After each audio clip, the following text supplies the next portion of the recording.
Hola, ¿qué tal? Muy buenas noches tengan ustedes que nos están viendo en YouTube. Ya saludé aquí a sus compañeros que están en la llamada. El día de hoy vamos a ver el tema de tensión superficial. Ya hemos concluido con toda nuestra discusión acerca de la dinámica de los fluidos, en particular de la dinámica del bulto, y entonces ahora corresponde hablar de la superficie. Eh, este tema correspondería a lo que veo que en la Olimpiada le llaman agua mojada. Y mojada a lo que se refiere es agua que sí interactúa consigo misma. O sea, que no solamente fluye como de manera laminar, absolutamente y sin interacción. Digo, el flujo sigue siendo laminar cuando ya flujo en estos casos, pero las láminas sí se jalan entre ellas. Entonces, eso de agua mojada corresponde a dos parámetros, la tensión superficial y la viscosidad. Entonces vamos a empezar a discutir la tensión superficial y ojalá me dé tiempo de ver viscosidad antes de que sea el selectivo. Pero bueno, de cualquier manera es poco probable que eso se evalúe en lo que sea, o sea, incluso en las IFOs. Entonces, viscosidad no es una prioridad, aunque claro que podría venir, entonces sí me gustaría verlo. Bueno, tensión superficial. Y tal vez sea sabio ir por el hielo pronto, pero bueno, ya ni modo.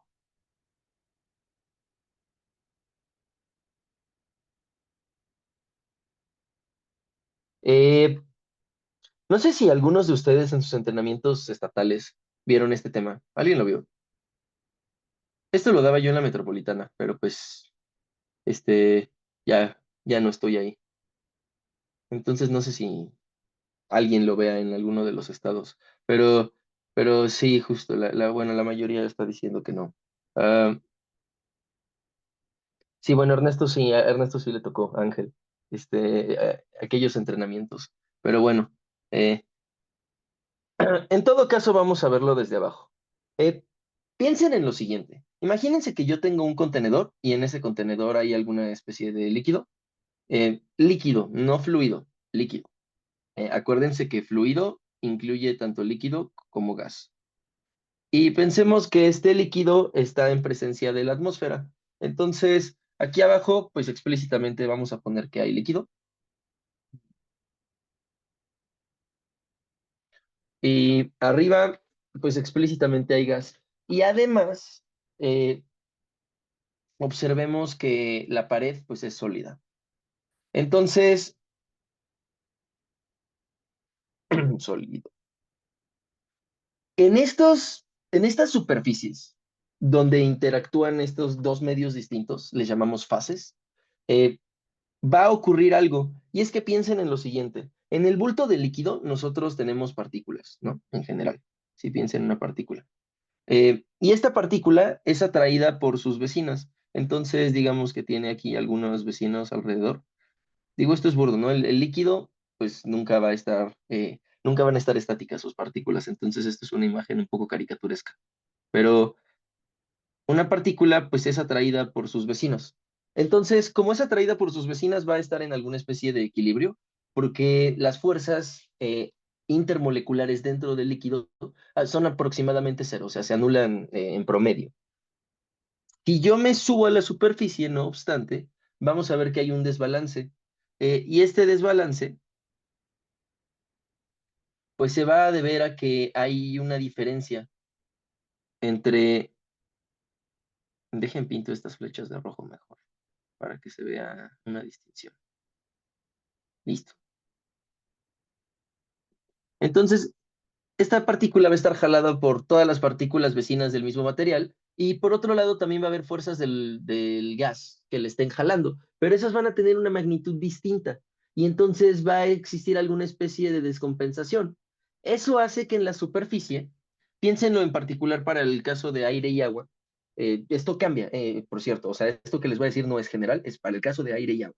Eh, eh, si yo tengo aire aquí y agua aquí abajo, lo que va a suceder es que las fuerzas con las que las partículas de gas atraen a las partículas de agua son mucho más pequeñas. Entonces, como que cerca de la superficie es toda jalada parejo, un poquito más fuerte hacia abajo, y eso hace que se le pegue, si quieren, la superficie al fluido, al líquido específicamente, al agua.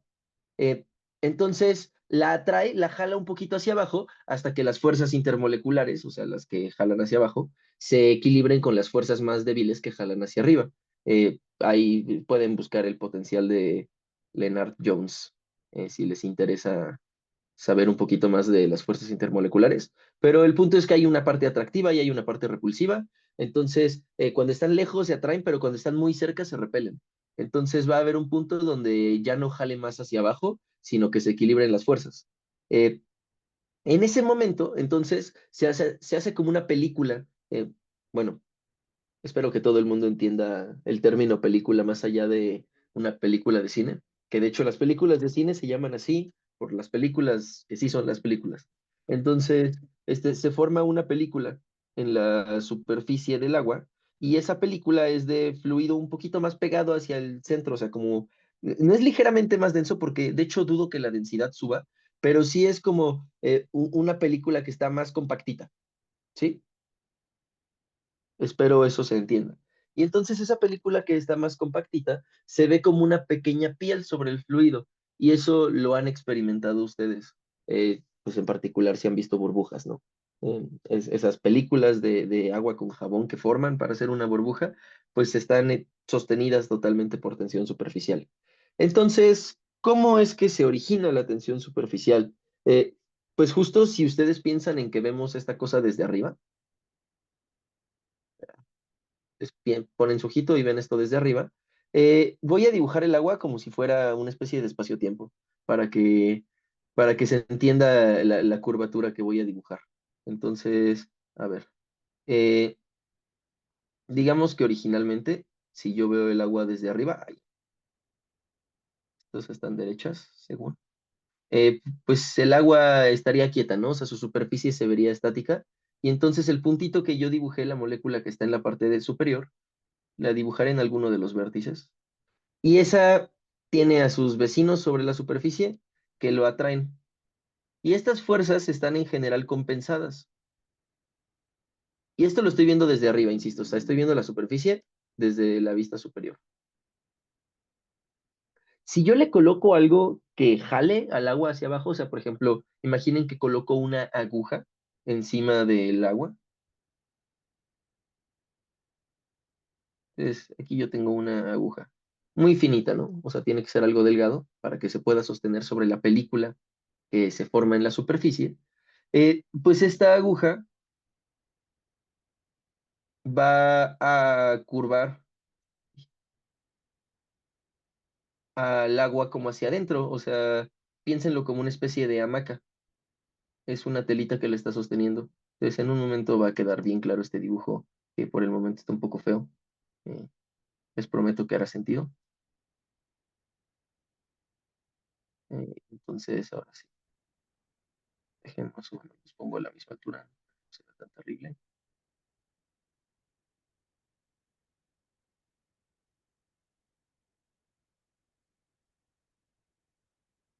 Perfecto. Entonces, esto es más o menos lo que sucedería. La aguja doblaría el agua hacia adentro y entonces nuevamente si yo hago como un corte de perfil, lo que estaría viendo es que el agua está así y la aguja, pues solo vería yo un puntito porque lo estoy viendo de frente, está doblando el agua. Y entonces, así como existen estas fuerzas intermoleculares de este lado, van a existir fuerzas intermoleculares de este lado que van a jalar a las partículas sobre las que descansa la aguja hacia acá y estas siempre existen. Entonces, si nosotros nos vamos al corte de perfil, observen que esto se van a ver como fuerzas tangenciales a la superficie que van a querer restaurar la posición. Y entonces estas fuerzas tangenciales son lo que yo noto como la tensión superficial. Y estas fuerzas tangenciales, observen que si yo sumo estos dos vectores, que son tangentes a la superficie, o sea, cada uno en individual, si yo lo sumo me va a dar una fuerza neta vertical, que es la que carga el peso de la aguja, ¿no? Ojo, la tensión superficial no es vertical. La tensión superficial es tangencial a la superficie, pero la suma de las dos nos va a dar una fuerza vertical.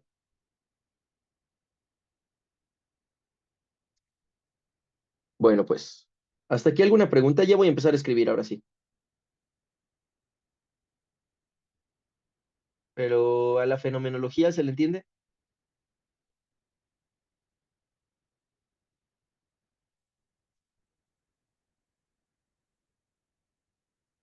A ver, dejen checo el chat en lo que escribo. Me gustaría ver más respuestas porque este tema pues no es trivial. En particular eso de entender que la fuerza es tangencial a la superficie es algo que ya lo vamos a suponer. Ah, miren, pregunta Kevin, ¿qué es tangencial? Eso es muy importante. Bueno, es como cuando hablamos de derivadas, que hablamos de la recta tangente a una curva. Bueno, ahí lo dibujé horrible. Que es una recta que solamente toca una curva en un punto, ¿no? O sea, como que la besa y se aleja. Esto es una recta tangente. Entonces, si tú piensas como en la superficie del fluido,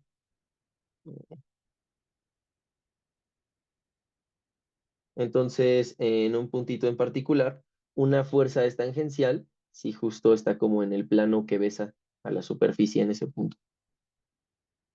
Entonces, puedes imaginarte que la fuerza va sobre la superficie.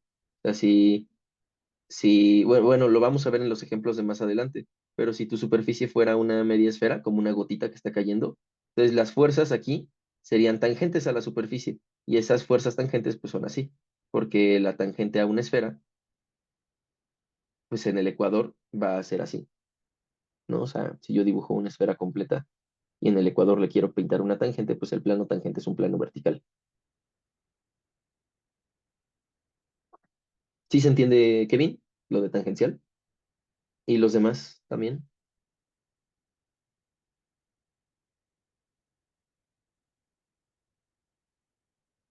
Y la fenomenología que platicamos. Pregunta Alan que si esa fuerza actúa en las otras moléculas o en la aguja. O sea, actúa, piensa en la tercera ley de Newton, ¿no? Aquí es importante pensar en la tercera ley de Newton. La aguja va a producir una fuerza sobre las moléculas, un empuje. O sea, la molécula va a sentir un empuje debido a la aguja. Y este empuje se va a equilibrar con estos dos. Pero por la tercera ley de Newton, este empuje es igual al peso de la aguja. Entonces, como eso, o sea, bueno, si tú analizas el caso de la aguja, supones que está estática, pues hay dos fuerzas, ¿no? Está la fuerza normal a la superficie y su peso. Entonces, la normal tiene que ser igual al peso. Y ya, como tienes que la normal es igual al peso, por acción-reacción, la normal actúa en sentido contrario sobre la superficie del agua y entonces estas son las que se equilibran. Pero bueno, al final las fuerzas son iguales en magnitud. Entonces, basta con analizar ese caso. ¿Sí se entiende, Anne?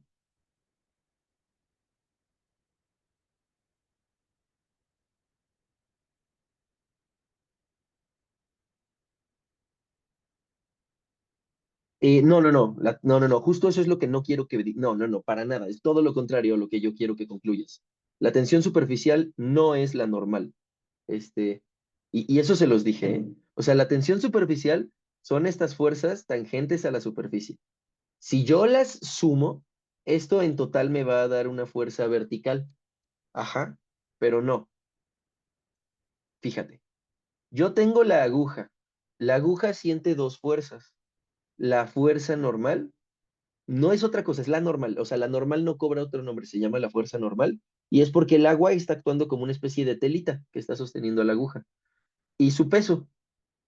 Y esta fuerza normal viene de que la aguja está recargada en el agua. Entonces, por la tercera ley de Newton, como la superficie ejerce la fuerza normal sobre la aguja, entonces la aguja ejerce menos la fuerza normal sobre la superficie.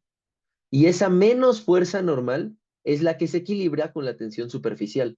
Pero todas esas son fuerzas distintas. Que sean iguales en magnitud y que se cancelen es otra cosa, pero son fuerzas distintas. ¿Sí?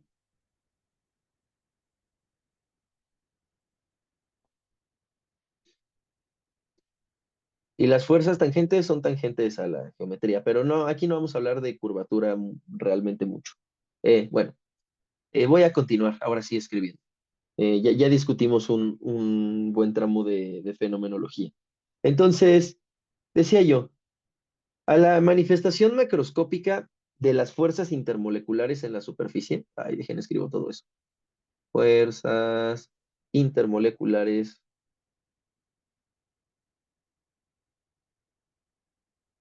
en la superficie de un fluido le llamamos tensión superficial. Y, o sea, piensen que la tensión superficial es el fenómeno, no la fuerza. O sea, como la gravedad. La gravedad no es la fuerza, ¿no? O sea, la fuerza es otra cosa. O sea, por ejemplo, las constantes G mayúscula, que es la constante de gravitación universal, y la G minúscula, se llaman aceleración de la gravedad y constante de gravitación universal. No se llaman gravedad. Gravedad es el fenómeno, ¿no? Y aquí lo mismo, o sea, la tensión superficial es el fenómeno. Y así como a la gravedad, pues le decimos fuerza de forma eh, eh, burda, pues a la fuerza también le vamos a llamar tensión superficial de forma burda. Eh, Voy a escribir la observación que decíamos. Entonces, la fuerza de tensión superficial es localmente tangente a la superficie. Es decir, en cada punto es tangente.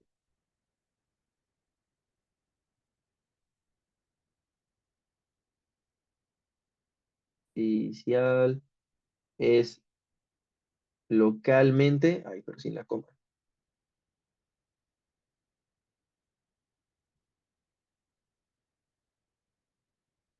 tangencial a la superficie del fluido.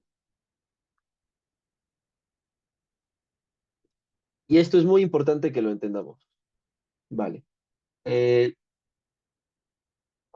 Pregunta Marco que si puede haber otra fuerza. No, al menos no en este modelo, ¿no? O sea, al final del día, recuerden que lo que estamos haciendo aquí no es la vida real. O sea, todo lo que se estudia en Olimpiadas son modelos simplificados. De hecho, la física pues nunca estudia la vida real, ¿no? O sea, la física solo estudia modelitos de juguete que hace de la vida real. Que de repente sentimos que nos aproximamos mucho es otra cosa, pero, pero pues no hay tal cosa como la realidad, ¿no? Mucho menos en ciencias. Este, entonces, sí hay que tomar en cuenta, pues, ¿qué otras fuerzas hay? Depende de qué fuerzas estés considerando. O sea, ahora sí que tú escoges qué fuerzas hay. Si quieres complicar tu modelo y agregarle la presión del gas, no sé, o algo más, pues ahí sí ya serías tú. Eh, Fíjense que la tensión superficial, como mencionábamos, existe por el desbalance de fuerzas tangentes, perdón, de fuerzas, pues no las tangentes, sino las que cambian entre materiales. Eso quiere decir que la naturaleza de la interfase, ojo piojo la distinción, la naturaleza de la interfase va a ser eh, distinta dependiendo del tipo o bueno, del estado de la materia en el que se encuentre cada una de las dos fases. Eh, Así, hay tres tipos de interfaces. Ok. Y aquí, mención importante, interfaces con S, no con Z. Interfaces, perdón, no con S, no con C. Este, es el plural de interfase, con S. Distinto de interfaz con Z, que es la de la computadora, cuyo plural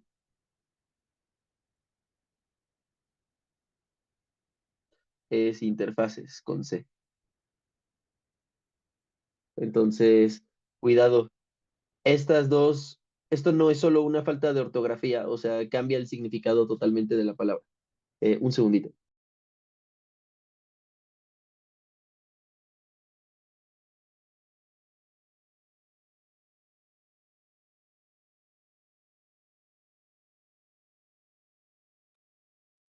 Listo, perdón. Decía yo. Entonces hay tres tipos de interfaces dependiendo de qué combinación de estados de la materia estamos considerando. Eh, pues evidentemente vamos a tener en estos casos la interfaz líquido-sólido. Estoy hablando de este sistema que estamos trabajando a la derecha, ¿no? Líquido, sólido, la interfase líquido-gas y la sólido gas. Eh, sólido gas. También existe el caso líquido-líquido y el caso gas-gas, pero esos casos no los vamos a estudiar. Eso más bien sería lo que se estudiaría en algo contemporáneo. O sea, se les llama fluidos multifásicos y es un tema de estudio de, más que nada de ingenieros, porque es un problema muy común en particular, por ejemplo, cuando hay ¿cómo se dice spill en español? O sea, como chorreamientos, pero no me acuerdo, spill así. No me acuerdo cómo se dice, pero cuando hay un derrame, supongo que es la palabra, un derrame muy grande de petróleo en el océano, o por ejemplo cuando hay justo, no sé, están haciendo fracking y entonces tienen que separar gas natural de agua y del vapor de agua que está saliendo del agua porque está saliendo a super velocidad, ¿no? Entonces se calienta. Así que ahí tienen agua líquida y además vapor gaseoso que está mezclado con el gas natural y todo eso lo tienen que separar. Entonces son problemas muy complicados de ingeniería y eso es lo que se estudiaría contemporáneamente en tensión superficial. Pero pues eso no es lo que vamos a hacer aquí. Aquí vamos a estudiar gotitas, que es de hecho un problema muy interesante y más complicado de lo que uno esperaría en un principio. Entonces, bueno, eh, ahora ya que analizamos la fenomenología, quisiera anotar algo. O sea, la tensión superficial, observen que depende pues de cuántas partículas me están jalando, ¿no? O sea, aquí la aguja abarca un elemento de línea y ese elemento de línea es el que está siendo jalado por las partículas que están vecinas a él, ¿no? Entonces, mientras más largo sea el elemento de línea, más partículas lo van a estar jalando y por lo tanto mayor va a ser la fuerza. Es decir, en una primera interpretación, o aproximación más bien, podemos pensar que la tensión superficial es proporcional a la longitud del elemento de línea a lo largo del cual está actuando esta tensión superficial. Entonces escribamos eso. Podemos pensar que la tensión superficial, y aquí empieza el abuso de nomenclatura, ya le voy a empezar a llamar tensión superficial a la fuerza, es proporcional a la longitud del elemento de línea, y esto también es común llamarle elemento de arco, sobre el que actúa, o bueno, a lo largo de la cual actúa, a lo largo del cual actúa. Es decir, yo propongo en un principio que el cachito de fuerza F que se realiza sobre un elemento diferencial de línea de longitud dr es proporcional. Entonces, la constante de proporcionalidad le vamos a llamar gamma. Y este gamma es el coeficiente de tensión superficial. Entonces, imagínense lo siguiente. O sea, yo tengo una superficie, puede ser una gota o puede ser una burbuja o un globito, o sea, no sé. No, no amarremos nuestra imaginación a que tenga que ser algo realmente. Y consideremos un elemento de línea sobre la superficie. Entonces, digamos como un corte en esta dirección y yo tengo un elemento de línea aquí. Y entonces digamos que es diferencial, o sea, es muy cortito. Es diferencial porque cuando le demos un carácter vectorial a esta cosa, que lo voy a escribir en un instante, este carácter vectorial pues va a hacer que la fuercita jala aquí así, ¿no? Pero a la hora de que yo le dé vuelta a todo el elemento de línea, bueno, a toda la línea, ahora sí, no solo el elemento, esta fuerza pues va a cambiar de dirección en los distintos puntos. Entonces, en cada punto la fuerza apunta distinto. Por lo tanto, la fuerza se la asignamos solamente al diferencial, porque actúa localmente, ¿sí? O sea, es un cachito de fuerza que actúa en un cachito de línea. No es una fuerza grande que actúa sobre toda la línea simultáneamente. Y eso también es importante que lo entiendan. Eh, estas fuerzas las vamos a etiquetar. Entonces, fíjense, aquí arriba había dicho yo que tenía distintos tipos de interfaces. Se me olvidó identificarlas, siempre hago esto. Esta interfaz que ustedes ven aquí es la que une la pared con el aire. Entonces, esta es la sólido gas. Esta interfaz que ustedes ven aquí es la que une la pared con el agua. Entonces, esta es la sólido líquido. Y estas van a ser muy relevantes para la siguiente clase, o sea, no hoy. Y finalmente, la que hay aquí no es una pared, es la interfase que hay entre el líquido y el gas. Y estas las vamos a estudiar cuando hablemos de burbujas. ¿Sí? Entonces, la fuerza usualmente le vamos a etiquetar como la fuerza sólido-gas, o la fuerza líquido-gas, o la fuerza líquido-sólido. ¿Está bien? O bien, si están numerados, que va a ser de hecho todavía más común, o sea, digamos el medio uno y el medio 2, independientemente de lo que sean, entonces vamos a decir la fuerza uno 2, suponiendo que aquí puede haber un tercero, y entonces habrá una fuerza uno 3. ¿Está bien? Entonces, la fuerza le vamos a etiquetar según las interfaces pero más bien según las fases que esté separando.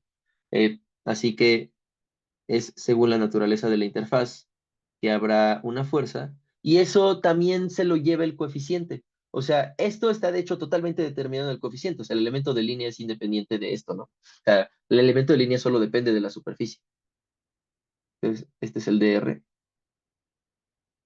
Y lo que determina la fuerza es el coeficiente de tensión superficial. Entonces, el coeficiente va a ser distinto si es entre agua y aire, o si es entre agua y mercurio, o si es entre agua y aceite. ¿Sí? El coeficiente va a variar dependiendo la interfaz. No es característico solamente del material.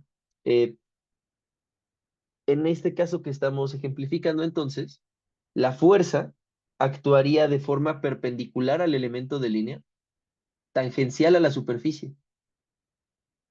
Entonces sería, dejen cambio de color. Sería un vector así. Y este es perpendicular al elemento de línea. Y eso siempre es localmente, o sea, es tangente a la superficie, perpendicular al elemento de línea sobre el cual está actuando.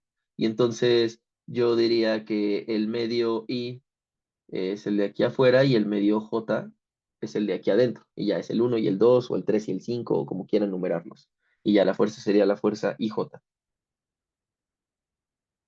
A gamma IJ, entonces, ay, ya se está calentando ahora sí. Maldita sea.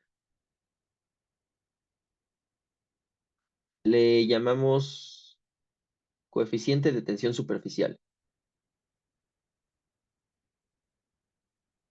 También se representa en algunos libros como sigma IJ.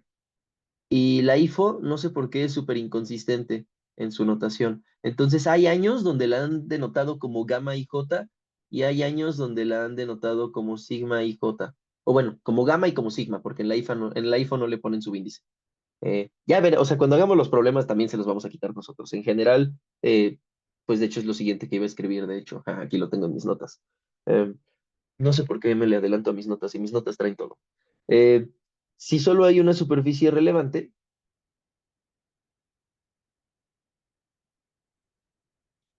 superficie relevante, entonces denotamos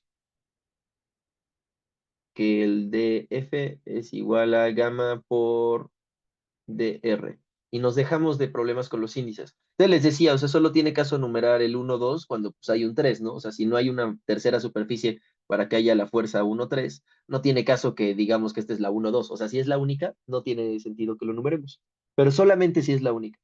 Eh, para que tengan un poco de feeling respecto a la magnitud de la tensión superficial, les quisiera poner una tablita con valores del coeficiente de tensión superficial. Bueno, pregunta para ustedes, ¿en qué unidad se mide? Esa es una pregunta muy fácil.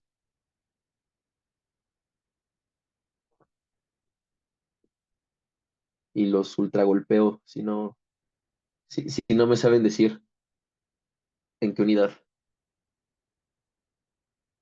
En Newton sobre metro, ¿no? Sí, por supuesto.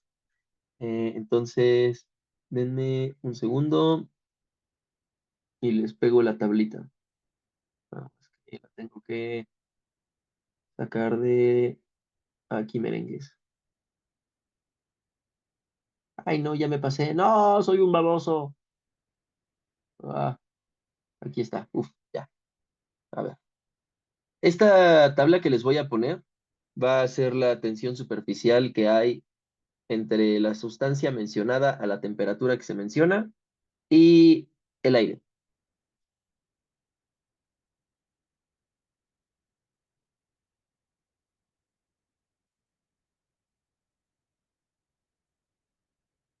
Regalen un segundo a la aplicación, que siempre se atonta cuando le pego una imagen. No sé por qué. Pero bueno, ahí los van a poder ver. Entonces, noten que la tensión superficial es del orden de, en el caso más alto, que es el del mercurio, porque el mercurio tiene una tensión superficial muy grande, como ustedes habrán notado empíricamente a lo largo de sus vidas, eh, es de 10 a la menos uno, pero en todos los demás casos es de 10 a la menos 2 y se dan cuenta. Newton sobre metro, todo en unidades del SI. Entonces, esta es la magnitud usual. Esto es una buena práctica, por cierto, o sea, para ustedes en su vida de físicos o ingenieros, es una buena práctica que sepan más o menos de qué orden de magnitud tienen que ser las cosas. Entonces, no se tienen que saber los valores, pero sí tienen que saber que, por ejemplo, los resistores, o sea, si ustedes agarran un resistor así de caja, de electrónica, pues de cuántos ohms son, ¿no? O sea, son como de ¿qué? A ver, díganme ustedes, ¿alguien sabe como de cuántos ohms?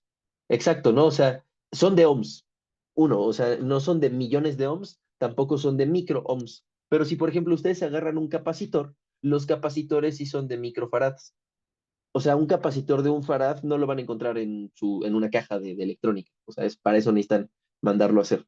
Entonces, de esa magnitud son las cosas como en la vida cotidiana, ¿no? Por ejemplo, el, ¿cómo se llama? Ah, bueno, tu profe tenía muchos ohms porque tu profe no es un resistor, justo no está hecho para conducir. Pero bueno, iba a decirles yo de otra cosa, pero se me fue la onda de cuál era la otra magnitud física que les iba a mencionar. Eh, bueno, por ejemplo, los voltajes, dependiendo la corriente, pues van del orden de milivolts al orden de volts. Tal vez ya para una corriente grandísima, kilovolts, ¿no? O sea, ya para alta tensión. Pero más arriba de kilovolts ya no existe. O sea, eso mata lo que sea. Entonces, eso es una buena práctica, que ustedes conozcan los órdenes de magnitud de las cosas. Ah, ya me acordé, las densidades. Siempre depende de la unidad, ¿no? Pero en kilogramos sobre metro al cubo, las densidades suelen ser del orden de 10 a la 3, ¿no? Entre 10 a la 2 y 10 a la 3 para cosas líquidas y sólidas. Ya si son gases, ahí es como del orden de 10 a la 1, ¿no? Entonces, las tensiones superficiales en newton sobre metro son del orden de 10 a la menos 2, lo cual quiere decir que esto solamente actúa en los centímetros, ¿no? O sea, si ahora lo medimos en newton sobre centímetro, entonces el 10 a la menos 2 que teníamos en el newton sobre metro, lo vamos a... Ay, no, qué güey. ¿Sí funciona así las unidades o ya dije una babosada? No, sí, porque para que esto ocurra, sí, le tengo que multiplicar un 10 a la menos 2 abajo y entonces es un 10 a la menos 2 arriba y ya no hice nada, ¿no? No, sí, lo hice mal. Soy un baboso. Es al revés. No, entonces se los estoy justificando mal. Pero la cuestión es que esto solamente actúa realmente a escala muy chiquita. A escala muy grande, todas las demás fuerzas le ganan a la tensión superficial. En particular, las fuerzas inerciales, o sea, del flujo, del fluido, los gradientes de presión, eso es lo que le gana a la tensión superficial siempre. Entonces, la tensión superficial solamente actúa en escalas chiquitas. E ignoren mi análisis de escalas de ahorita. O sea, eso estaba mal. Pero bueno, esto es lo que teníamos. Entonces, ya, volviendo a hilar el tema. Si yo escribo esto vectorialmente, entonces, vectorialmente,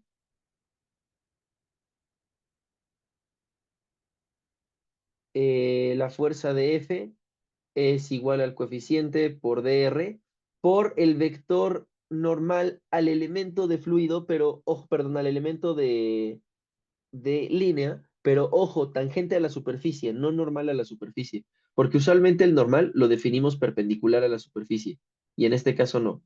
O sea, en este caso, el normal es tangente a la superficie, solo es normal al elemento de línea. Eh, entonces, eh, ya que tiene aquí su elemento de línea, el vector normal es así, pero contenido enteramente en el plano tangente a la superficie. Esperen, ahí está, ¿vale? Si yo entonces quisiera calcular una fuerza completa, o sea, dada la línea entera, entonces, eh, digamos, dada una superficie de fluido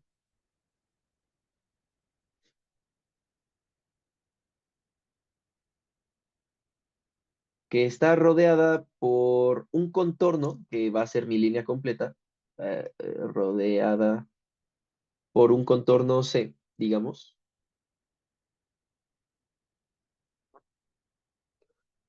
la fuerza la podemos calcular integrando de tensión superficial. Ay, no, ¿para qué escribo todo? La podemos calcular integrando este diferencial de fuerza a lo largo de toda la curva. Y entonces este vector normal va a cambiar en cada punto y eso es lo que hay que tomar en cuenta. Ahorita voy a hacer un problema para que entendamos esto. Entonces la fuerza es igual a la integral sobre la curva. La curva tiene que ser cerrada porque es la frontera de una superficie.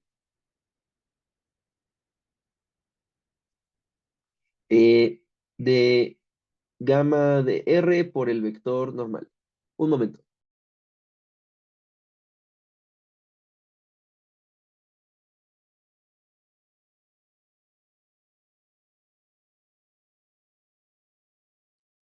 Listo, perdón. Es que traigo unos estornudos bien incómodos. Pero bueno, decía yo, la fuerza la obtenemos integrando a lo largo del contorno. Entonces, quisiera hacer un primer ejercicio muy simple. De hecho, es numérico, o sea, tiene numeritos que es poco común que hagamos eso en la Olimpiada. Para que vean,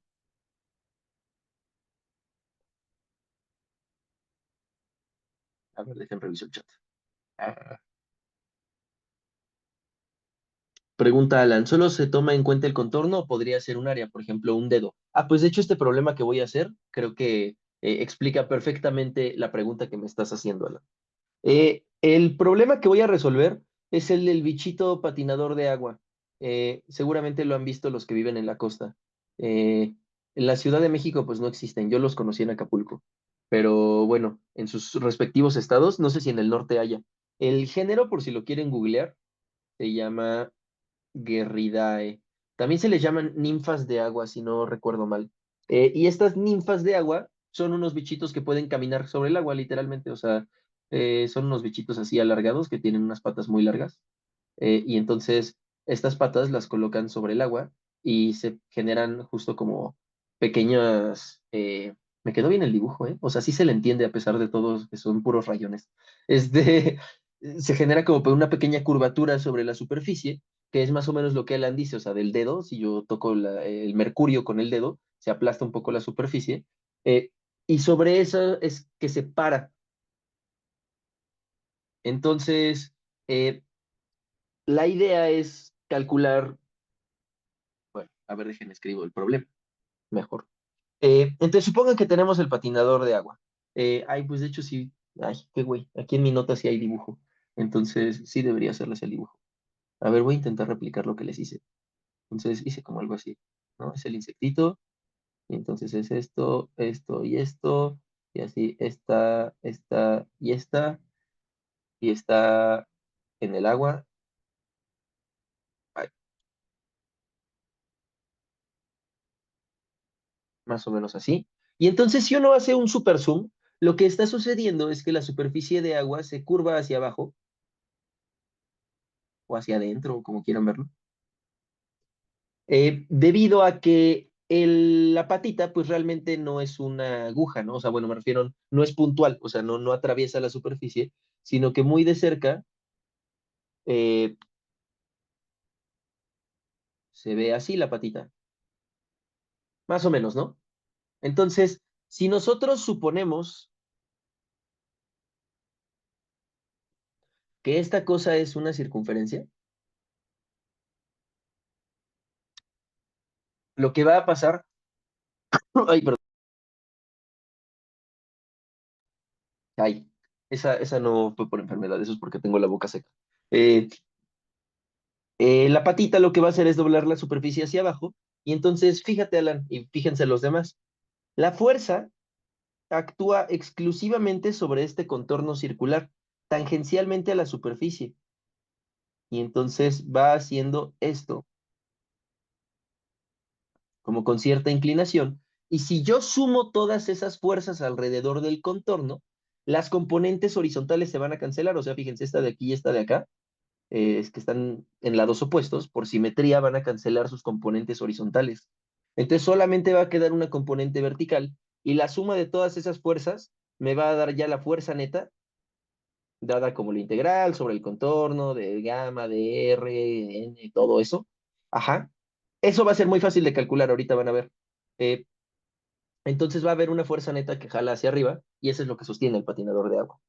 Entonces, ahora sí, si yo supongo que el radio de esta circunferencia es R minúscula y medimos al insecto, podemos ver que R minúscula es de, vale 2,0 por 10 a la menos 5 metros y la masa del insecto, va a tener masa M, es de 0,0030 gramos. Entonces hay que estimar el ángulo teta, y ahorita les voy a enseñar teta, un momento. Hay que estimar el ángulo zeta eh, si la temperatura ambiente es de 20 grados Celsius. Vale, y al ángulo teta me refiero justamente al ángulo de inclinación de estas fuerzas. Entonces, aquí había yo pintado los vectores, y estos vectores, que son los DFs, van a tener un ángulo de inclinación, porque no necesariamente, de hecho sería imposible, o bueno, no es imposible, pero el caso en el que teta valga cero, que es cuando la fuerza apunta perfectamente vertical, quiere decir que ya está en el máximo peso que puede cargar el agua. O sea que ya la superficie del agua se ve así esencialmente. Es media esfera, eh, y entonces aquí la fuerza ya es vertical. Justo les decía media esfera porque para que el tangente sea vertical a una esfera tiene que pasar por el ecuador. Entonces, tiene que ser la mitad de la esfera para llegar al ecuador, ¿no? Por lo tanto, tenemos que estar en el punto límite donde ya es media esfera y donde un microgramo más y ya se rompe la tensión superficial y cae el insecto al agua. Entonces, siempre teta va a ser mayor que cero porque estos insectos pues evolucionan, o no sé si son creacionistas, los pone Dios, ¿no? Pero estos insectos evolucionan para poder andar en el agua de manera muy óptima. O sea, van sobrados, pues, no están justitos. Entonces, por eso el ángulo teta es distinto este, el ángulo teta es distinto de cero. Entonces, vamos a resolver esto. Y dejen, jalo esto hasta acá. Entonces, hay que estimar tetas y eso vale 20 grados Celsius. Así que, en cada elemento del contorno circular, o bueno, sobre el contorno circular, cada elemento, sí, digamos.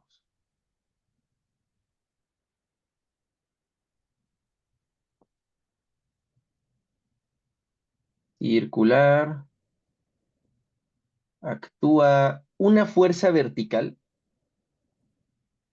y entonces aquí solamente voy a fijarme en la componente vertical de la tensión superficial, digamos DF perpendicular, o sea, perpendicular a la superficie del agua, eh, dada como el coeficiente de tensión superficial gamma, que lo vamos a sacar de la tablita de aquí arriba, ¿no? Si me dijeron 20 grados Celsius, a fuerzas que aquí estamos a 20 grados Celsius, pues va a ser agua. Entonces será este de aquí, 0,072. Digo, no lo voy a sustituir ahorita, ¿no?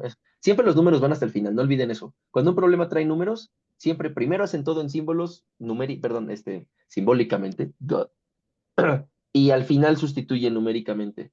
Eh, de hecho, permítanme, en vez de escribir solamente la fuerza vertical, voy a escribir la fuerza completa y la voy a descomponer en sus dos componentes. Entonces voy a tener un cacho que va a ser la fuerza vertical, digamos, en la dirección Z, y voy a tener otro cacho que va a ser una fuerza tangencial. que si se dan cuenta, va a estar en la dirección R que vimos la vez pasada. O sea, en coordenadas cilíndricas, la dirección Z es esta y la radial es la que apunta radialmente hacia afuera, ¿no? Entonces, en cualquier punto, como esta cosa actúa de forma tangente, la fuerza siempre va a apuntar en su componente horizontal radialmente hacia afuera, ¿no? Espero que les haga sentido. Entonces, una componente va en Z y la otra componente va en R. La componente que va en Z es el coeficiente gamma, o digamos la magnitud de toda la fuerza, por el coseno de teta, por Z, ¿no? Y la otra es la magnitud de toda la fuerza por el seno del ángulo teta, por R. A la hora de integrar, por simetría, al integrar, lo que va a ocurrir es que se va a cancelar la componente radial, ¿no? Bueno, a ver, déjenlo, escribo completo. Se cancela la componente radial. Pueden llamarla la horizontal si quieren. Le voy a seguir llamando radial porque usé la R, pero pues es la horizontal en términos de la superficie del fluido. O sea, las componentes que apuntan acá se cancelan y solamente se suman las que son verticales. Va, perfecto. Entonces, teniendo esto, observen que yo integro y la fuerza completa va a ser entonces la integral sobre el contorno. Y observen cómo siempre las integrales, esto es como en electrostática cuando usan la ley de Gauss. Siempre estas integrales se les tienen que simplificar para que sean el perímetro de algo. Entonces, nunca va a ser que ustedes tengan que calcular una integral de línea de verdad. O sea, siempre va a ser el perímetro de un cuadrado, o el perímetro de una circunferencia, o la longitud de una línea. ¿Está bien? Entonces, tengan cuidado con eso. Entonces esto va a ser la integral sobre la curva del gamma dr por el n gorrito, que es lo que habíamos dicho. Pero a la hora de que yo descompongo el n gorrito en estos dos cachos, me va a quedar simplemente la integral sobre la curva de el gamma es constante, entonces lo voy a sacar. Y simplemente me queda coseno de teta en la dirección z por dr. Porque el otro se va a cancelar. ¿Sí? Entonces ya ni siquiera lo escribo en la integral. Fíjense que esto entonces nos va a dar una fuerza totalmente vertical, que saca la gamma y saca la zeta, y aquí en medio solamente me va a quedar, bueno, y el coseno de teta también sale. Y aquí, de este lado, solamente me va a quedar la integral del contorno del dr, y esto es exactamente lo que les estaba diciendo. Este es el perímetro de la circunferencia. ¿Está bien? Entonces, si yo integro el diferencial de línea dr a lo largo de todo el contorno cerrado, pues eso me va a dar el perímetro. ¿Está bien? Así que esto nos da gamma coseno de teta y el perímetro es 2pi r minúscula, porque ese ya me lo habían dado.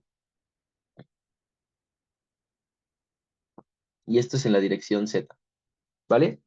Como ya tenemos esto, entonces concluimos que así la fuerza de tensión superficial, solamente en magnitud, porque es lo único que nos va a interesar, es 2pi r gamma coseno de teta.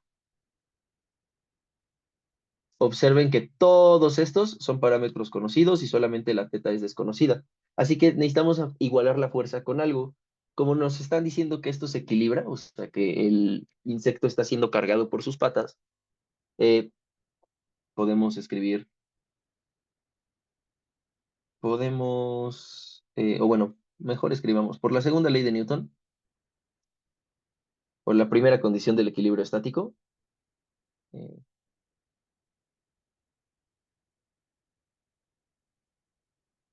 vamos a tener que la suma de fuerzas es igual a cero porque está estático. Entonces solo hay dos fuerzas presentes. Bueno, técnicamente hay 7 fuerzas presentes, pero son dos. Este es la fuerza debido al peso, o sea, es el peso, mg, y es la tensión superficial. Y digo que son 7, pues porque son 6 patas, ¿no? Entonces hay que sumar 6 veces la fuerza que estoy considerando aquí.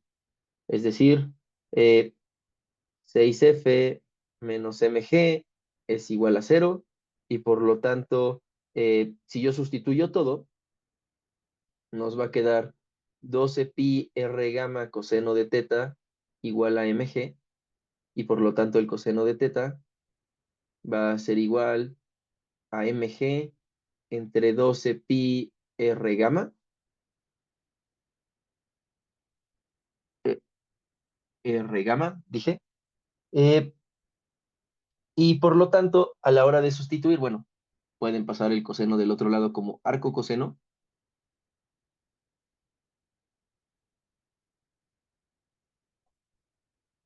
y ahora sí, sustituyen valor, ay, perdón, me estoy ahogando, sustituyen valores, y de hecho, chistosamente, si esto lo meten a su calculadora, les va a dar aproximadamente un radián. Y un radián son aproximadamente 57 grados.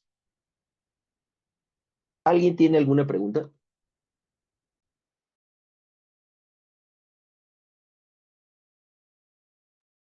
O más bien yo les pregunto a ustedes, ¿se entendió el problema y se entendió la lógica detrás de cómo integramos y todo eso? Esto es o sea, lo hice lentito, pero es un uso muy elemental. O sea, en un problema de verdad, los pasos de aquí hasta acá, casi casi que se los brincan, ¿eh? Y simplemente escriben directamente esto.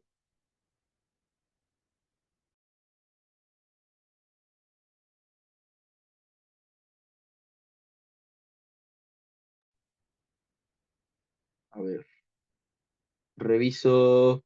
Si fuera un problema selectivo, ¿cuántos puntos pierden por olvidarse que son seis patas? Ah, eso ya es un poco más capcioso. Entonces, a lo mejor perderían un punto de 10, ¿no? O sea, bueno, sí, como un punto de 10 supondría yo. A ver, les dejen, saco las notas viejas para poder tomarle captura al problema que vamos a resolver, porque creo que ya no tengo la captura. Es un problema de la EUFO, de... no es cierto, este es un problema de la IFO, de... Ay, la 43ª. No me acuerdo la verdad de qué número de IFO era. Perdón, de qué año es esa IFO. Pero es la IFO 43. Y dejen mejor. Ay, qué bueno. Ya le hice una página nueva. Vamos. Es que este documento es súper pesado. Entonces, estas son las notas de los entrenamientos del año pasado. Bueno, de los de fluidos nada más. Estos son spoilers, no lo vean. Eso es la parte de viscosidad. Mm, pero vamos en tensión superficial. Todavía no llegamos a la burbuja. Estamos aquí. A ver. Dejen, veo si esto se puede. A ver,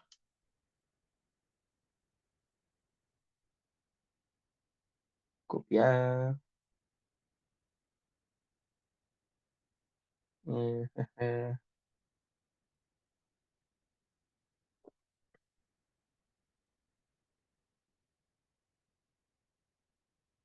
Pegar. ¿Sí se pega o no se pega? Pégate. Sí se pegó. Muy bien. Eh, perfecto. Entonces vamos a resolver este problema. Por cierto, sugerencia para la vida. Aprendan inglés. Digo, se los voy a traducir y siempre les voy a traducir todo yo, pero aprender inglés es algo fundamental para la vida. O sea, pues en particular si se van a dedicar a algo de ciencias, algo de STEM, va a haber un punto de su carrera donde ya no existan libros de texto en español. Entonces, es bueno que pues aprendan inglés pronto.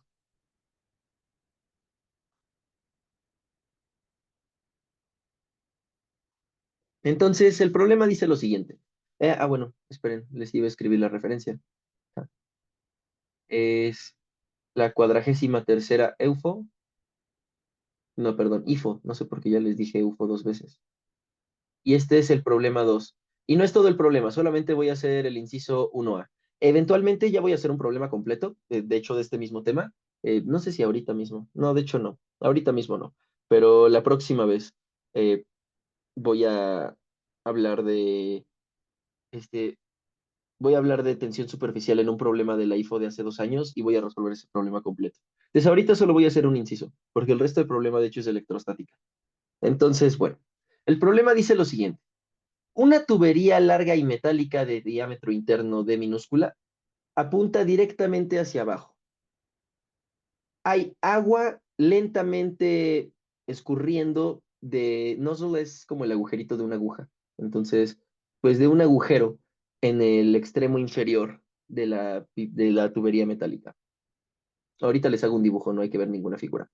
Eh, el agua se puede considerar eléctricamente conductora, eso no nos va a importar ahorita, con tensión superficial sigma y densidad rho. Observen que aquí se le está llamando tensión superficial al coeficiente y no a la fuerza. Entonces, por eso es ambiguo y por eso no le llamamos tensión superficial a nada, sino al fenómeno en general, y preferimos especificar siempre la fuerza y el coeficiente. Continuo. Y densidad rho.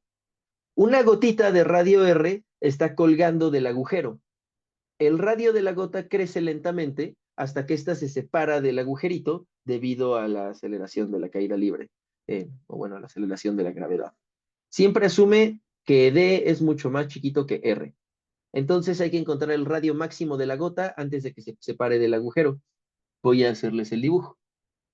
Eh, el dibujo que viene en el examen, si no mal recuerdo, y esto sí lo puedo estar recordando mal, eh, es este de aquí. Entonces, este es el tubo, es delgadito, y entonces hay una gota colgando. Pero este dibujo que está aquí no es representativo del problema que queremos resolver. Nos están diciendo que asumamos que el radio es mucho más grande que el diámetro del agujero. Eh, no olviden, el diámetro es este. Y el radio todavía no lo dibujo, porque el radio es mucho más grande. Entonces, realmente lo que tienen que pensar es lo que ocurre cuando ustedes expulsan una gotita de una aguja de, o sea, de inyección, pues. ¿Qué es lo que ocurre ya en el último instante? Lo que ocurre es que la gotita está colgada de esta manera. ¡Ay, qué fea gota!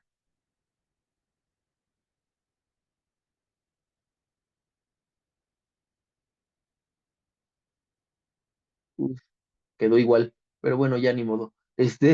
No me va a salir mucho mejor. A ver, un tercer intento, si no, ya no. A ver, ahora lo voy a empezar del otro lado. Uy, ni voy a empezar. Ay,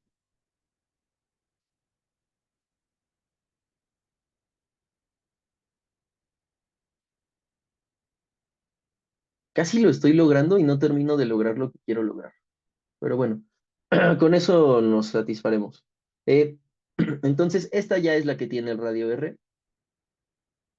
Y va a haber un punto donde la gota se haga tan pesada que esto ya esté colgando así pendiendo de un hilo, digamos, y es una gotototota y la gota se cae, ¿vale? Entonces hay que encontrar el máximo radio que tiene la gota antes de que se caiga. Vamos a resolver esto. Entonces, sobre la gota están actuando dos fuerzas. Sobre la gota, ¿qué fuerzas actúan? Díganme ustedes, por favor. No, no voy a hacer todo el trabajo La ahorita. tensión y el peso, ¿no? Ajá, Bueno, exacto.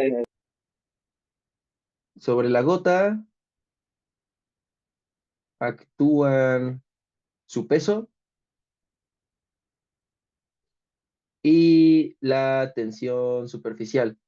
Tú mismo, ¿dónde actúa la tensión superficial? ¿O qué tensión hacia superficial? arriba, ¿no? Pero ¿cuál tensión? O sea, no hacia dónde, ¿dónde? Son dos preguntas distintas. O A lo sea, no largo sé, si del yo tengo un tubito, carro, del ajá, tubito este a de, lo largo del tubo, así, bueno, no, del contorno entre el tubo y el agua líquido. ajá, exacto. Entonces tienes este contorno, ¿no? Y ahí en ese borde es justo donde se tiene la tensión entre el metal y el agua. Y eso es lo que lo está sosteniendo. Ninguna otra interfase es la que lo está sosteniendo. Lo sostiene la interfase metal-agua. Porque literal, pues si no existiera el metal no lo sostendría, ¿no? O sea, solo sería aire y caería. Entonces, eh, va muy bien. Y ahora aquí yo me pregunto, ¿cómo podemos calcular esa tensión superficial? Con la fórmula, ¿no? Del coeficiente de, bueno, de tensión. A ver, entonces aquí tenemos F sigma menos mg. Y en el caso extremo vamos a tener esto igual a cero, Y hay que analizar físicamente cómo se ve F sigma en el caso extremo en el que está a punto de caerse, es decir, para hallar el radio máximo. Eh, entonces, mg, pues como lo vamos a calcular con la densidad de la gota, porque lo que me están dando es la densidad, puesto que el radio cambia, eh, pues lo voy a calcular realmente como rho vg, y esto tiene que ser igual a la fuerza de tensión superficial. Y rho vg, ya si lo sustituimos todo completo, pues va a ser rho g por el volumen de una esfera, que es 4/3 de pi por su radio al cubo. Y si tengo la esperanza de estar bien, este radio tiene que ser el radio máximo. Entonces yo quiero hallar Rmax, y Rmax se calcula de esta expresión. Entonces basta con que yo encuentre F sigma, y teniendo F sigma, hallamos Rmax. Ahora, F sigma me dijeron que se saca de la fórmula, pero no. O sea, bueno, sí, pero no. F sigma es la integral, ¿no? Bueno, es la magnitud de lo que me da de la integral. La fórmula yo la tengo para el elemento de línea. Yo tengo que df sigma eh, es igual a sigma por dr. Entonces, ¿qué podemos hacer aquí? ¿Alguien se le ocurre? ¿O alguien me analiza la situación físicamente para decirme cómo se integra eso muy fácil?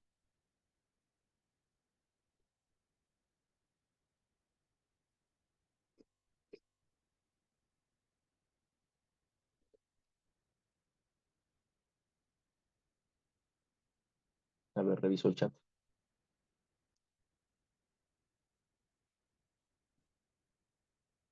No hay integral de superficie.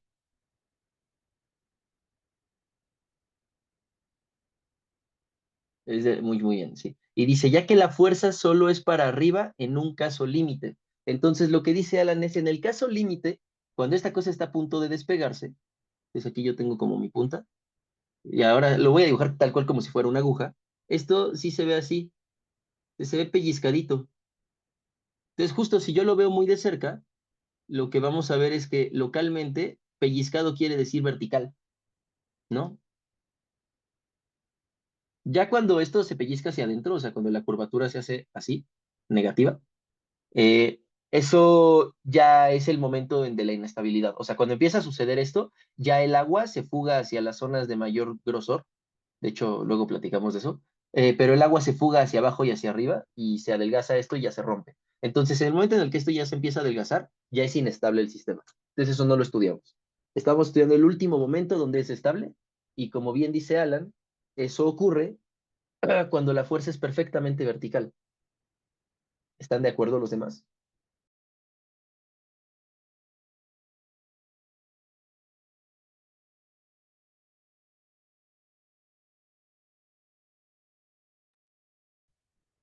Dicen Ángel e Ian que sí. Los demás, ¿qué tal? Diego, el otro Diego, Héctor, Kevin, Marco. eh, Sixto Alzate, no sé si Sixto es tu apellido o si Sixto es tu nombre, porque había una maestra en mi prueba que se apellidaba así. Víctor Joshua, ¿sí? ¿Todo bien? Le voy a seguir. Sí, sí se llama Ángel Alan. Va. Entonces, en el caso límite, en el que ya está a punto de caerse la gota, vamos a escribir todo eso. Entonces, por otra parte,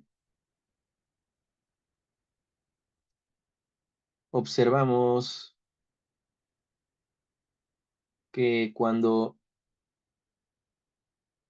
R es igual a R max, es decir, cuando la gota está a punto de caer, la gota cuelga tangente a la superficie del tubo,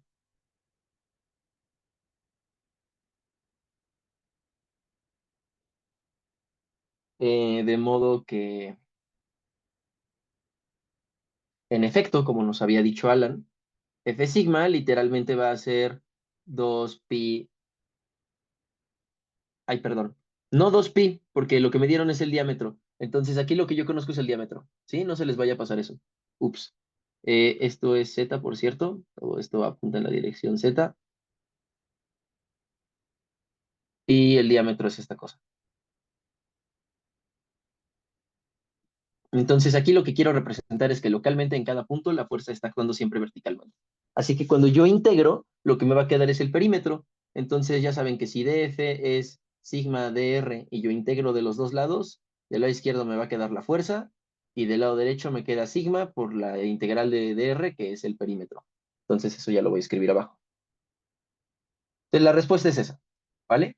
Si yo igualo las dos expresiones que tenemos, igualando uno y 2 si quieren, lo que voy a tener es que pi por d por sigma es igual a 4 tercios de pi por rho g r al cubo máxima.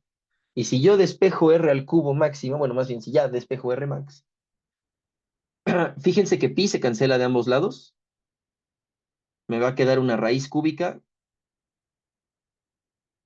y bueno, el 4 tercios pasa multiplicando como 3 cuartos y todo lo demás lo voy a poner en una sola fracción.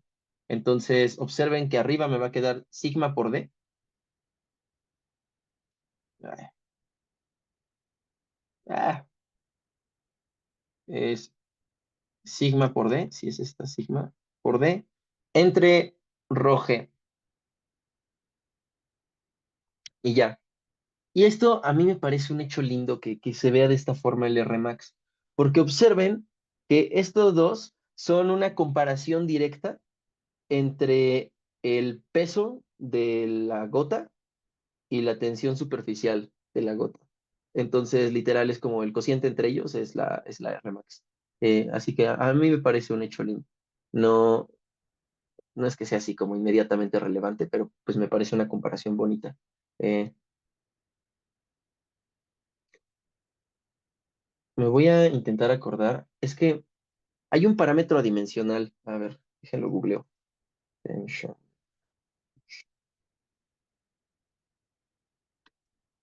Parámetro. Tiene nombre de mujer, me acuerdo. Era como el número de Julia o el número de María, una cosa así. Ah, el número de... ah, no, aquí no está, maldita sea. Oh, no lo encuentro en ningún lado. Eh, a ver, ahorita me voy a acordar. Es que, fíjense, en fluidos hay muchos números que se definen cuando nosotros tenemos flujos que queremos estudiar, que se les llama parámetros adimensionales.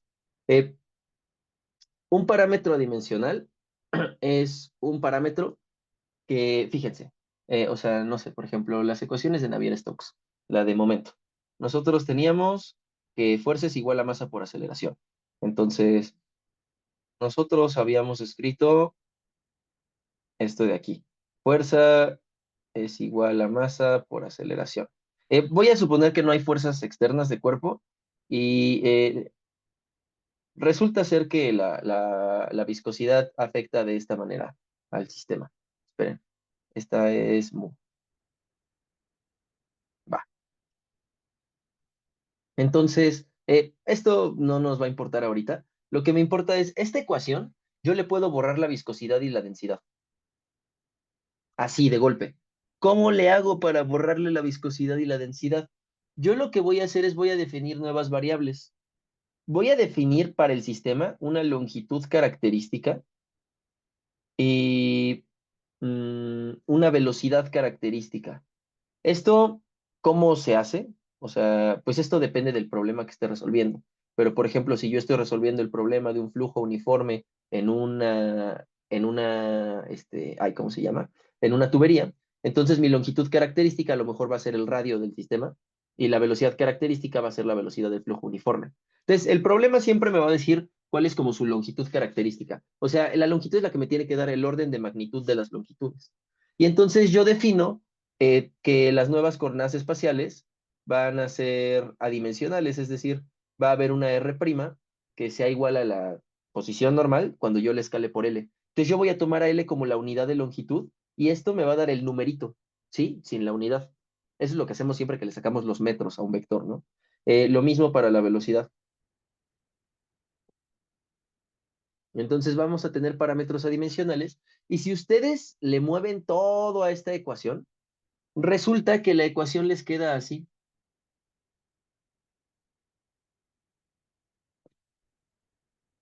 Prima. Ah, también tiene que haber un tiempo, bueno, el tiempo, la escala de tiempo se define a partir de la escala de velocidad y la de longitud, ¿no? Uh. Ay, perdón, estornudé. Porque velocidad es igual a distancia entre tiempo, entonces tiempo es igual a distancia entre velocidad. Así que yo ya también tengo, a partir de estas dos, una escala característica de tiempo, así que también puedo definir el tiempo primo tal que satisfaga esto, ¿no? Y esto, si hacemos todas las cuentas, nos va a quedar, bueno, aquí la presión prima va a ser una presión adimensionalizada con estas cosas, y, ay, esperen antes de esto, me va a quedar UL entre al revés. No, sí, UL entre nu, donde nu es la mu entre la densidad, multiplicando a esto. Ahora, esto se ve muy complicado y dicen, ¿para qué demonios hice toda esta cuentota? Y en particular, ¿para qué le cambié todas las unidades? Porque esto yo le puedo llamar Reynolds. Digo, el nombre se los acabo de decir porque así se llama, pero digo, le puedo llamar como quieran. A este número se le llama número de Reynolds. Y entonces me quedé con exactamente la misma ecuación. O sea, fíjense que me queda al final. Me queda la misma ecuación, nada más que ahora mis variables tienen primas, pero pues las primas dan lo mismo. Y le quité todos los parámetros, excepto este de aquí. Pero entonces, fíjense, lo que estoy diciendo es que todos los problemas que yo resuelva que tengan estos mismos parámetros van a tener exactamente la misma solución y solamente los voy a escalar por sus valores característicos. Pero a lo que me refiero es, si yo tengo una tubería muy delgada o si yo tengo una tubería gigantesca, en tanto el valor de U por L entre la viscosidad sea siempre el mismo, el problema que yo resuelvo es exactamente el mismo. Y entonces basta con que yo lo resuelva una vez y todos los demás son el mismo problema porque el Reynolds va a ser el mismo en todos los casos. Lo único que va a cambiar es a la hora de que yo recupere estos de aquí, pues cuando yo escale voy a escalar con estos valores que dependen del sistema. Pero las R', las U', todo eso van a ser las mismas para todas las soluciones. Entonces solamente hay una solución. Y esto es muy fuerte. A esto se le llama adimensionalizar el problema. Ustedes pueden hacer eso en mecánica. Si nosotros partimos de la ecuación y es igual a menos un medio de gt cuadrado. Lo voy a dejar así, o sea, le pueden agregar todo lo demás, pero partamos de esta nada más. Yo sé que aquí hay un tiempo característico siempre. Este tiempo, o sea, yo voy a definir una longitud característica que sea la altura h, de la que sea que esté cayendo, mi objeto en caída libre, y voy a definir un tiempo característico que nosotros sabemos dar en función de h siempre, ¿no? Que es el tiempo de caída. Es raíz de 2h sobre g, ¿no? Esto es algo que nosotros conocemos de la secundaria. Entonces, si yo adimensionalizo, fíjense, yo puedo definir, perdón, a este no lo llamen T, llámenlo tau, para que no entremos en conflictos de notación. Yo puedo definir y' como y entre h y t' como t entre tau, ¿no? Y entonces eso adimensionaliza mi ecuación. Entonces, ¿qué pasa si yo sustituyo esto aquí? Pues y va a ser h por y', h por y', y aquí el t cuadrada, pues va a ser tau cuadrada por t' al cuadrado. Pero fíjense cuánto vale tau cuadrada, esto es menos un medio de g. Tau cuadrada vale por 2h entre g t' cuadrado, y aquí tienen hy', y entonces fíjense, todo se va a cancelar. El un medio se va con el 2, la g se va con la g, la h se va con la h, y entonces me queda que y' al cuadrado. Y entonces, qué padre, reduje todas las caídas libres a esta caída libre que ya tiene solución exacta. O sea, esta la pueden graficar y les va a dar la parábola más tonta de la vida, ¿no? O sea, bueno, ese sería menos, me faltó el signo menos. Ese sí me lo volé, ese no se cancela. Perdón, ahora sí. Es la parábola más tonta de la vida. Sí, pero teniendo esta parábola más tonta de la vida, ustedes pueden hacerle todo el análisis al sistema. ¿Sí? Si consideramos que la h es la altura, pues si quieren se la pueden sumar así como una. altura inicial. Y entonces, esta h, a la hora de que yo divido entre h, va a quedar como un más 1. Entonces, esto nos va a quedar 1 menos t' al cuadrado. No es común que le pongamos el 2 adentro a la raíz, entonces, si esto lo hacen ustedes por su cuenta, a lo mejor les quedaría el 1 medio aquí afuera. Pero el punto es que ya no les va a quedar ningún parámetro que sea realmente del sistema. Entonces, yo resuelvo este caso y ya yo resuelvo esta caída libre que cae aquí en raíz de 2. Ay, decía yo, que tiene, no, su intersección en 1, perdón. Entonces esto es 1 y esto también va a ser 1. Perdón, la de raíz de 2 es la otra, la que sí tiene el 1 medio. Y entonces esta parábola superunitaria del 1, 1, 1 nos escala todo. Y entonces ya con esto podemos resolver cualquier caída libre, simplemente hay que multiplicar por la h y por la tau de cada caída libre particular. Pero esto ya es el sistema resuelto para todos los casos. Entonces, esto es fuerte y esto se usa en fluidos. Perdón, vuelvo aquí. Pregunta Héctor. Una duda. ¿Por qué 4/3 de pi al cubo si la gota no es una esfera completa? Porque la parte que cuelga al cubo es mucho más chiquita, ¿no? Creo que te lo pusieron en el chat. Justo vi algo así. Eh, bueno, Ernesto lo mencionó más arriba, lo del D mucho más grande que R. No, sí, sí lo utilicé. Justo es en lo que está diciendo su compañero. O sea, ¿por qué asumo que esto es una esfera? Porque en el momento en el que esto va a desprenderse, parece una esfera.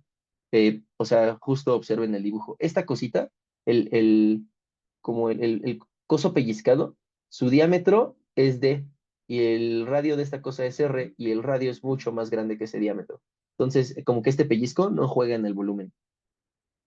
¿Sí? Dice Alan, como las tablas químicas de termodinámica. Sí, exactamente. Eso de adimensionalizar las cosas es súper útil. Entonces, bueno, esto se los mencionaba simplemente porque esto sucede en general, ¿no? O sea, yo puedo dimensionalizar la caída libre y sacarme esta teoría súper general de un problema particular. Y eso lo hacemos en general en fluidos. En fluidos es lo que más se hace. Todas las ecuaciones de fluidos se adimensionalizan para poder analizarlas de la mejor manera posible. Entonces, eso también sucede en los casos de tensión superficial. Y en los casos de tensión superficial se usa el mendigo número de esta señora que no me acuerdo nunca cómo se va a llamar, pero, eh, ay no, ¿cómo será? Es que sí, no me voy a acordar del nombre de esta señora, pero les prometo que les checo, sí, voy a checar literatura, porque sí sé perfectamente dónde puedo encontrar la respuesta de lo que me estoy preguntando. Y solamente sí, no me estoy acordando el nombre de esta señora. Ay, maldita sea, me voy a enojar mucho conmigo mismo al rato que me acuerde. Pero bueno, ahí si alguien lo googlea y le sale, lo pone en el chat, por favor. Con esto casi termino el día de hoy. Quisiera hacer una cosa más. Les voy a dejar una tarea para que vayan practicando el tema de experimental, porque sí es importante que empiecen a hacer experimentos y esto lo pueden hacer perfectamente en casa. Entonces, van a hacer el siguiente experimento en casa.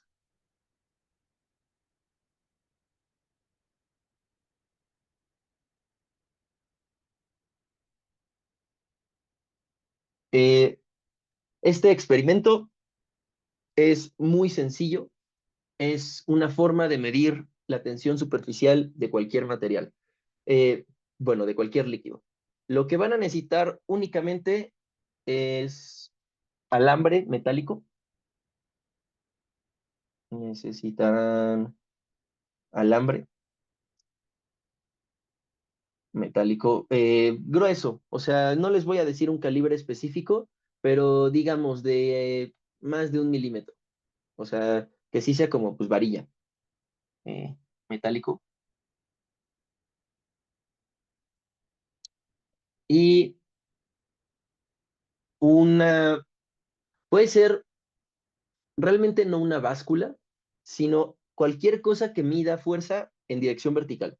O sea, un dinamómetro o una balanza o una escala de cocina. Hay muchos aparatitos que pueden medir peso en la dirección vertical. Mi recomendación es que se consigan una balanza digital vertical. O sea, que es como un dinamómetro, pero pues vertical. Esto en una tienda de conveniencia, así hardware, lo consiguen no muy caro. Eh, yo lo hice con una balanza de cocina. O sea, insisto que no tiene que ser nunca eh, muy elaborado el experimento, porque esto lo hacíamos en pandemia. Entonces, y una balanza, digamos, o una báscula, o dinamómetro, lo que sea que mida en fuerza en la dirección vertical. Y entonces el experimento que van a hacer, lo tengo aquí también. Dejen, les copio y les pego el dibujo.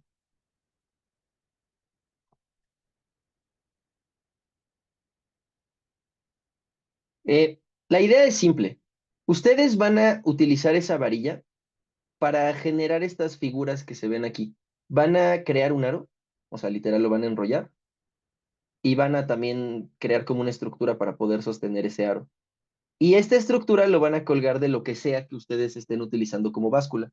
De tal manera que si yo coloco el aro en la superficie y lo jalo hacia arriba, entonces se va a sentir en esa báscula la fuerza con la que se resiste a levantarse esto, es decir, la fuerza de tensión superficial. ¿Cómo ocurre este fenómeno? Eh, a ver, primero déjenme les pongo las instrucciones eh, y ahorita explicamos todo. Construir aro y entre paréntesis aros, porque recomiendo que lo hagan con muchos para que, yo diría que al menos unos 8 o 10, o sea, esto va a ser un trabajo elaborado, tardado, pero les va a servir para practicar su habilidad experimental, tanto lo manual como el análisis de datos. Y utilizar lo siguiente, fíjense que cuando esto se levanta, yo voy a tener, de hecho creo que tengo un documento en Overleaf, ya con todo esto escrito. Si me regalan un segundo, eh, a ver, laboratorio debe llamarse, aquí está. Ah,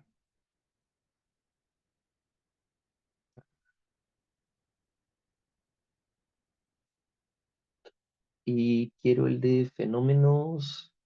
¿Y cuál habrá sido? Santa Madre, como el... Eh, ¿Qué es? A ver, este es de... ¡Ay, sí, le atiné! Perfecto. Ajá. A ver, compilémosla. Ah,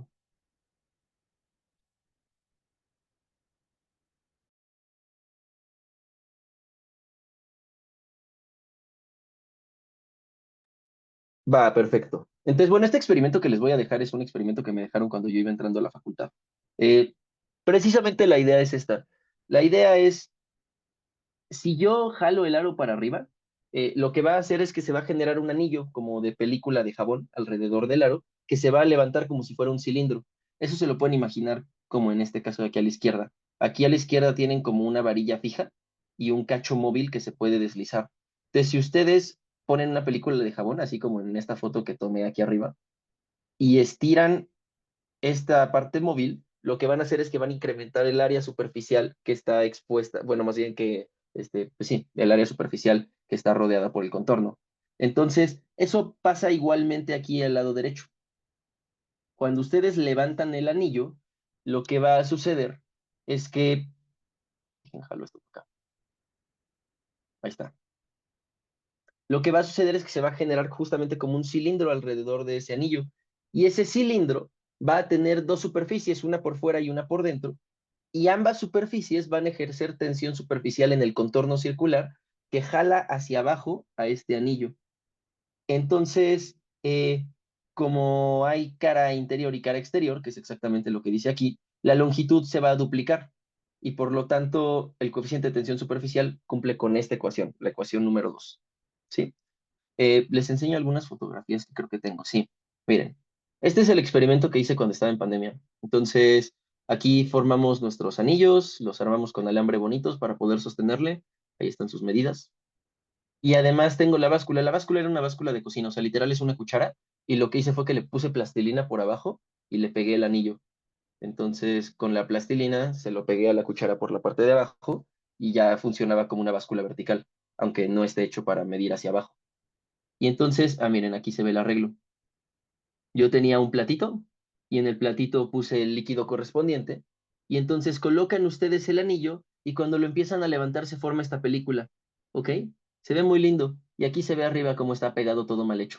Lo importante es que se vea la fuerza.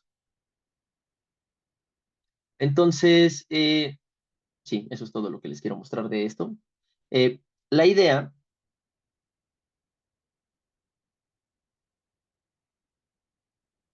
es entonces la siguiente. ¿Qué tienen que hacer ustedes, jóvenes? Ay, ¿dónde dejé la pluma para escribir? Santa cachucha. Ah, ¿dónde quedó? Eh, ay, güey, aquí la tengo. Ah.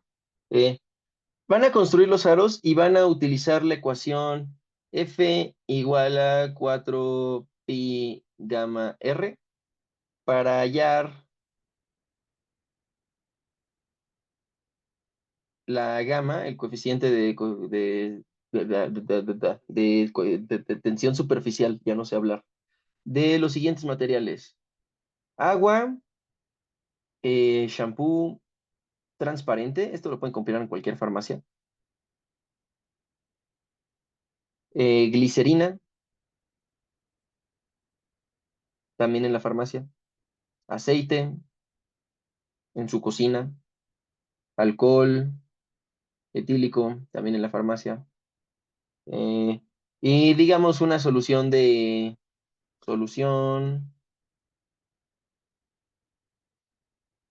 agua, shampoo.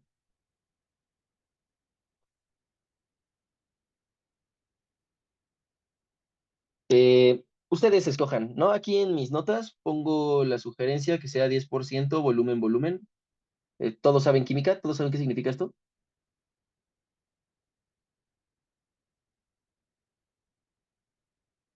Este,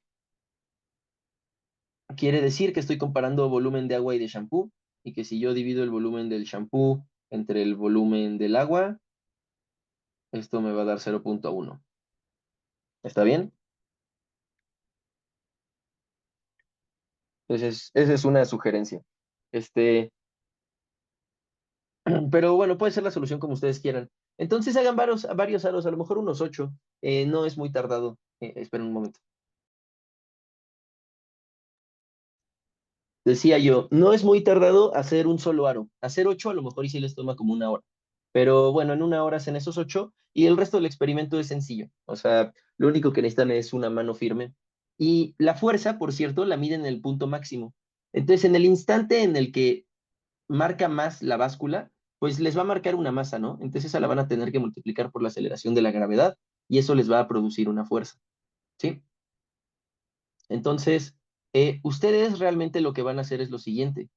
Ustedes van a graficar mg igual a 4pi r gamma. Entonces, realmente lo que van a obtener, pues son datos, ¿no? O sea, para cada radio que ustedes fijen, les va a dar esto un valor de m. Entonces, estos van a ser puntitos. Así, el radio y la M. Ay. Y entonces, si ustedes despejan la M les va a dar de alguna forma y entonces van a poder deducir la pendiente de la recta, etcétera, etcétera. Todo eso de análisis de datos, espero que ya lo sepan hacer, ya lo tendrían que saber hacer de sus olimpiadas estatales, pero es bueno que lo practiquen. Recomendación del libro por si no saben hacer análisis de datos de este tipo, eh, se llama Introducción al análisis gráfico de datos de Berta Oda Noda y la editorial son Las Prensas de Ciencias, que es la de mi facultad. ¿Está bien? Está en PDF en internet como 700 veces porque es un libro muy viejo y es un libro muy popular. Este lo utilizan todos los físicos que están aprendiendo a hacer análisis de datos. El libro le faltan cosas, está muy básico. Cuando ustedes lo lean, se van a dar cuenta que el primer cacho está súper bien escrito, está muy bien explicado, y hay un punto del libro donde o sea, se van a dar cuenta que le metieron prisa, o sea, donde ya tuvo que sacar el libro. Entonces, los primeros 4 o 5 capítulos están muy buenos, ya al final decae bastante el libro, como que empieza muy ambicioso y al final no termina de amarrar todos los temas que quería amarrar al inicio. Entonces, bueno, se lo sugiero aún así, porque la parte introductoria la trae muy bien y además tiene muchos ejemplos y tiene también tablas completas de datos para que ustedes hagan análisis y lo practiquen. Entonces no tienen que hacer experimentos a fuerza si quieren practicar. En este libro ya tienen los datos tomados y ustedes solo hacen el análisis completo. Voy a borrar el título del libro.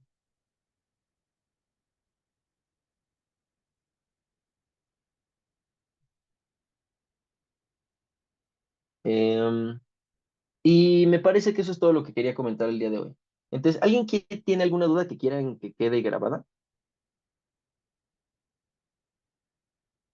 Parece ser que no. Entonces voy a tener la grabación. Hasta luego los de YouTube.